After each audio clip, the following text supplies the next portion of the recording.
Hey guys! Welcome to first Friday look of Shravana మాసం. So, నేను ఈ శ్రావణ మాసం ఫస్ట్ ఫ్రైడేకి ఇలా రెడ్ కలర్ శారీతో స్టైల్ చేద్దాం అనుకున్నా. సో, దానికి ఇలా ఫుల్ కాంట్రాస్ట్ గ్రీన్ బ్లౌజ్ అయితే స్టైల్ చేద్దాం అనుకున్నా. అండ్ ఈ లుక్‌ని చాలా సింపుల్‌గా స్టైల్ చేశా. బట్ అమ్మవారికి ఎంతో ఇష్టమైన కుంకుమతో ఈ లుక్‌ని అయితే ఫైనల్ టచ్ ఇచ్చేసా. నాకైతే చాలా బాగా నచ్చింది ఈ లుక్.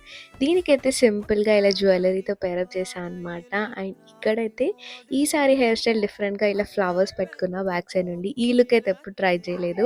అండ్ ఇవాళే మా ఇంట్లో అమ్మవారి వరలక్ష్మి పూజ కూడా జరిగింది. అండ్ మాతో పాటు మీకు కూడా అమ్మవారి బ్లెస్సింగ్స్ ఉండాలని కోరుకుంటున్నాను. అండ్ ఫెస్టివల్స్ అంటే ఫుడ్ నాకు చాలా ఇష్టం. సో ఫుల్ గా బూరి తినేసాను. నా ఈ లుక్ ఎలా అనిపించిందో కామెంట్ లో షేర్ చేసుకోండి. అందాలే అష్టోత్తరం చదివించే సొగసున్నది సొగసంతా నీరాజనం అర్పించే మనసున్నది మధుర నీలు మా తెలుగు నాయకుల మధుర సాహితీ రసి